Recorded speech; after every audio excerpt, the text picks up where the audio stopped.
Hey guys, before we start this next scheme, I want to give a shout out to Marcus. A big thanks to him. He's over in Germany. He sent us the PS4 playbook here. So if you now click on the link that'll be in this comment section or any of the ones I provided before, you're going to go into a folder for the Cardinals playbooks. You'll have them. I have them done on Xbox. That's what I am. But now there'll be a folder within that. See, as you see highlighted there, if you're a PS4 player, click on that, and then you'll have at least those first three schemes out there. And then I'll have this next one updated shortly. I'll tell you when the next video that's updated if you don't catch it. Other than that, here we go.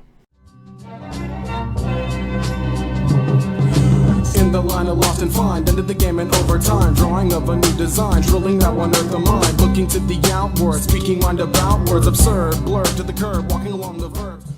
Hey,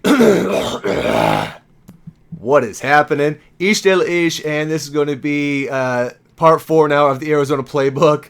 This is going to be single back Zona Y Trips we're going to work out today. I think this is a nice set to jump into if somebody is a heavy cover 2 user, if they run a lot, which is going to be a lot of guys. So there's going to be a handful of plays. There'll be some cover 3 action in here also, but you're going to have a lot of cover 2 beaters in here in a sense. This is the Y trail. Verticals also is going to give you a very similar effect, so like the 4 verts sort of one. You're going to want to take whoever's on the left. You can motion him in if you want. I like to motion him in. You can slant him like you see here, in, drag. The play is effective stock, and that's the thing, and so is like verticals.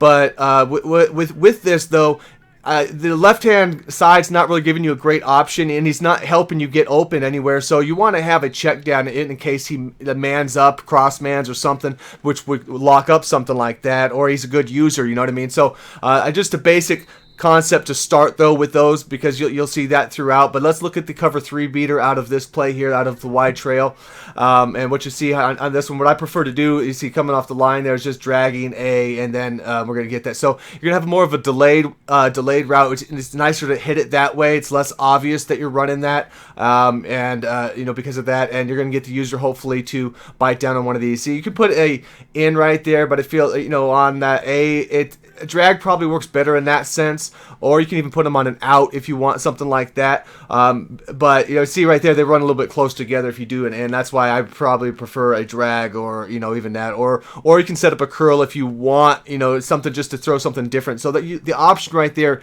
is within the A, as you see. So you should always have some flexibility what you're doing. You slant that B off there, so you can hit B early. As you see, I'm letting this play develop, so that doesn't mean that's how you're going to want to run it every time.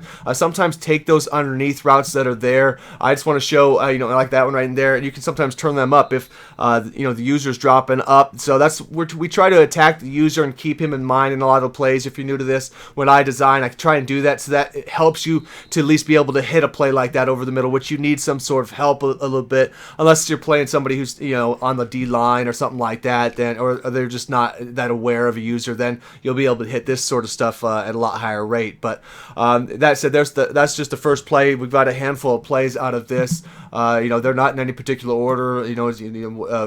Best, worst, any of that. It's all going to be use what appeals to you. Some out of this. Figure out what you like. Don't run what you don't. You know what I mean? This one's a little different here. I always wanted to run plays like this because they look cool when you start trying to set them up. Very few work, but this one, if he's running the cover 2 again, you can split the middle of this. It just depends on whether or not the user is going to drop back or see it or not. You're going to have, again, we want just the way it breaks. If he goes up, you're going to be able to more than likely hit that underneath route, though, if he trails that up. So that's what we want to keep in mind when you're setting up some of them backup routes. That's why, I prefer like in sort of routes in there sometimes, just delayed routes, or you can even put A on that curl again and have that B come across underneath. So you want him to have to make that choice, just like the computer did right there, the AI did. You want him to make that choice, and sometimes they will take the underneath. So it just you don't force that; it'll be there. It's not a play that I'm going to dial up a lot, though. Some plays you can get a lot of run out of. This is probably a play that's only 1 to 2 times a game that I might take that shot. again, unless again we're dealing with somebody who's not competent with their user skills, then you can get a little bit more out of it. But I like to have variations of stuff and different ways to attack and within a scheme. You know, so that's why we have variations here with it, and we can hit outside and then sometimes go back to the middle. So the run plays in this are, you know, like a there's just a couple in there that like the halfback weak, I believe, in that. So it's enough you can get some straight ahead sort of runs, some dive action in it. It's not that bad there, so you can do that. But here we go in a cover 3 again. This is kind of nice now. When you put this wheel on the left, you motion him out to the left. As you'll see, the X route where he's at, he's gonna pull, and because he then goes up and takes the cover 3 on the outside, he also will grab the linebacker that's out there in like a Tampa 2.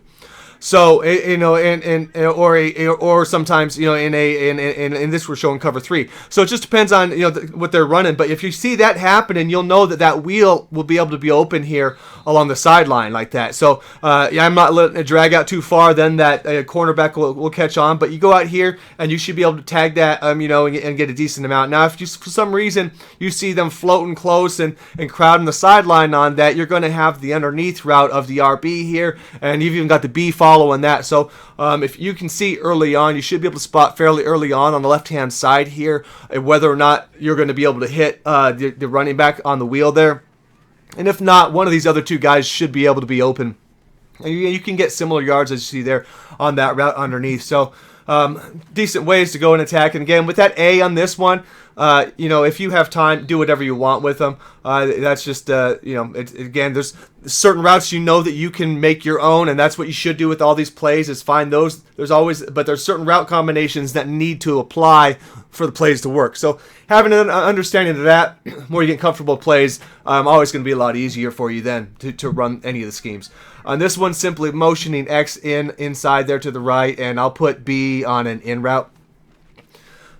Excuse me. It's just because the B there, the way the B naturally is it just runs too deep, and it doesn't really give you good timing, and that's really what you need. You want separation, and we see how we have different levels to run a play. This one is one of the plays I like a lot against the cover 2 here. And if you get decent blocking, you know, it just depends again how much the user's going to go. He should be out on a play like that, but you know, depending on who your receiver is, though, and who his linebacker is, Shazier will keep up. Some guys may not, but that route, as it gets more developed, is going to run away from a lot of users. Just again, depending on how much speed they have out there compared to what you have in that position. So, but either way, you'll have the underneath stuff and all that. You know, you'll have that. You can go again, motion in there, put X on an in. That's again, what he's doing out there is not too essential for this to work up over the top. It's really not. So you've already got X doing his thing out there in a sense. So B, you can kind of, like I say, motion in right there. I did a stop motion on an in route when you bring him across.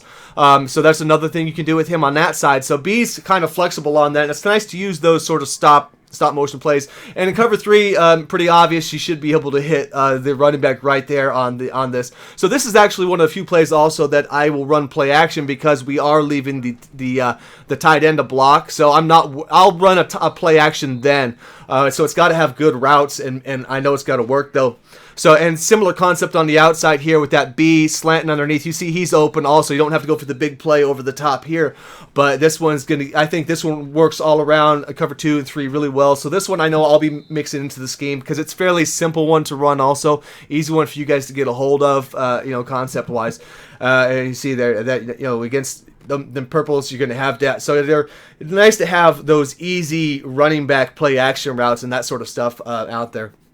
So let's get into the next one here. We're going to look into the stick and slide. Now, there's a couple plays, just because there's so many plays in here. I didn't get to all of them. You know, the stick and nod, popular play. People, you know, whatever. You can run that one stock probably. I didn't get to that one. We did the stick and slide instead. We're going to take X, motion him in on all the versions here. I like B on the fade there. And as you see, what I like about this is the way that runs. Now, they see that X there. They'll pay a little bit more attention to that. Normally, people focus on what you're running. And as they see the route, it looks dangerous there. It's really not, though. Most of these coverage zones are going to kind of cover up him. So they kind of have to play on the top side of that and a little bit outside for me to want to throw that on the left. But I'm putting a bullet lead left here after he bumps, and then I wait and I see the separation. Just however you want to do that. It's nice. I put the fade on the B because it gives just a bigger split, so you're going to have just a bigger hesitation for that safety out there. And there'll be times that you can throw this a bullet to the sideline to B, like a 2 o'clock bullet to be right up in there, but you just got to make sure you've got clearance past that cornerback that's underneath him, because if he still has his hips turned and he's still facing, he can still jump that from underneath and pick it. So that's why the inside one's actually more safe, so on that one in a sense. So we'll show this one on cover 3 again. So I like a lot of the slants from the outside route and then streaking sort of guys up in here. So the concept is going to be similar for that in this sort of play. I just feel with the formation it works. You can leave the way it is. I just feel it's kind of slow for the way this develops, so I like him on an out route to give you that underneath, because then again, in the cover 3, you should be able to hit that A coming back if you need. If you don't like any of the other routes there, you can fade back to that at the end. And I don't, again, I just don't feel too comfortable with the timing of that route. You can put him on a flat also just to try to suck down. He would have been open there for an easy 8-10 yards also. So that's a good way to attack that. And if you didn't notice that, now that left route, man coverage, a lot of guys are going to run man blitzes. Like this is like a pinch zone blitz, a pinch blitzes, any of this stuff. So you only need a couple guys, you only need a couple routes out there, because there's just not a lot they can do. And this is a man beater crusher route. So what I'll do, if they're running any of those man blitzes first down and I expect that, this is the setup for this. You're going to get you'll get touchdowns off of this left-hand side if you break the tackle or have a good speed a receiver out there who make the turn, and then you're going to have the out. The slant is really there in case he's trying to jump stuff. So unless the guy's not using it at all in the middle, I won't throw the slant. That's just to hold him. So all right, so into the next one we will go.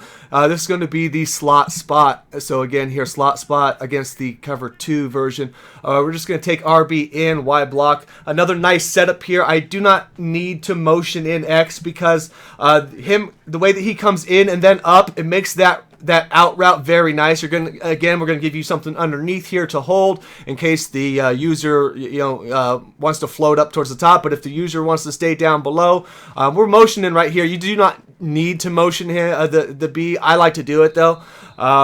It's just to give you a different variation of the play. But if I was running this one more than once, I would not be. I would mix it up. Sometimes motion, sometimes not, just so that way they can't pick up on it. But you see the way that X route there, that's not just a standard out, because he pushes the way he goes. He forces the corners to kind of come in a bit. That's why I don't want to motion him in. I want to make sure the corner plays. See how he plays and then comes across. Well, once he comes across, you can continue to hit that bullet out to the left. If you might have to do a low pass at times, maybe, but for the most part, I hit this one pretty well. It just depends on the corner. And again, you want good route running, agility, and speed on that receiver there. So, and again, if he sucks down below and RB, and if you got some blocking, you'll have some time. You will have that B route behind, but you don't always have to go for that. Sometimes you just want that to be out there and hit the underneath stuff, so that way when you want the bigger play, you have a chance to hit it in other formations and stuff. So that one there. These last couple ones I don't run in cover 3, so these last couple ones like that one are mainly for cover 2, except for the thing at the end here, I guess. So again, now Zona Y Trips, a lot of stuff in here, but this is why I say a lot of cover 2 options, because that's what I'm looking through. That's what I see. But again, as you see a lot of the plays, I just want to show the plays in there so you see a lot of the options. And we're going to be now focusing on the smash. This one is decent here. Just depends. So again, some plays are more user dependent when you're attacking the middle of the field. So that's what you have to keep in mind when you run certain stuff. So depending on your results on that, and what you can do, that's how more successful this play will be. But the route here, that RB, it's a window you're going to hit. So on this one in here, it's just like I say, some plays I'll run a lot. Some plays, if I find they're not that effective, I'll just stop running it, and then I end up not running a bunch ever. So this one again, it shows you just the options on the right. If you put that out there. Sometimes I like to put the fades out there, but it's got a decent off the set. It's fine as it is on this one. So you can always, with the A hitting the way it is, if you want to leave A the way he is, and then you want to bullet out to the right on B again on the sideline, this is a good play also to split. So I would just leave A alone if I was going to try and go for the sideline pass, but because of where A is on the seam and all that, and also A, that's one of those routes that if you got a Jimmy Graham sort of one, you can run this one near the goal line and try and get the jump ball over the top. The route is fairly successful doing that. I found there's some plays that are slightly better at the angle they come off at, but that's one that will work. But over here we're doing this again. So the route combinations underneath is what really you need to work on. Again, I'm showing where to hit the window coming on the top with this one. But between when you got the A coming underneath and the X back and forth, so you'll have that sort of stuff. So if you have somebody who will suck down on that, then you'll play that one. But again, that one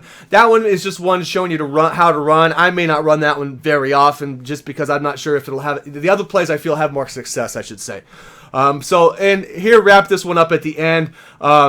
This is just to note, guys, this has a wide receiver screen in the formation that is very nice to have. And with everything else you're running out here, this will work against a lot of cover twos unless they're hard and then shading underneath. Obviously, we don't run screens against man coverage. So if the man and any of that guy up or anything like that, we don't want to hit that. But in cover 2, cover 3, you can make plays. You should really throw this one in a couple times a game because it's one of those ones that just messes with people and makes them question their coverage if you hit some big plays on it. You know what I mean? So you dictate coverages then, what people will do when you hit them with certain plays, and this is one of them. So nothing really else to get into. It's a stock play. It's just to let you know this is in it, and it's definitely something you should be mixing in if you're running this formation. Thanks for checking this out, guys. Like I say, I'll put a link in the description or in the comment section for the playbook, and I'll get this one updated soon. I'll let you guys know when this formation's updated in the playbook. But other than that, see you guys next time. Peace.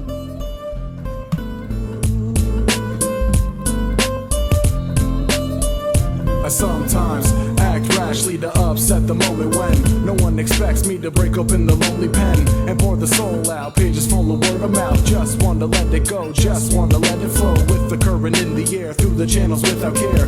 Free float, now I throw the line into the moat, turn around and walk away toward the oncoming day. Watch the sun slide down until it's fell below the ground. Listen for that lone sound far in the distance, stepping through this ghost town. Wonder why no one's around. This is an empty place, so this is a full place. It all depends on the look that's on your face. So just erase what you've got up to this date, and we can both start anew today with a clean slate. Not everything, but just the way you're feeling, and no matter how you're feeling, just throw your hands up.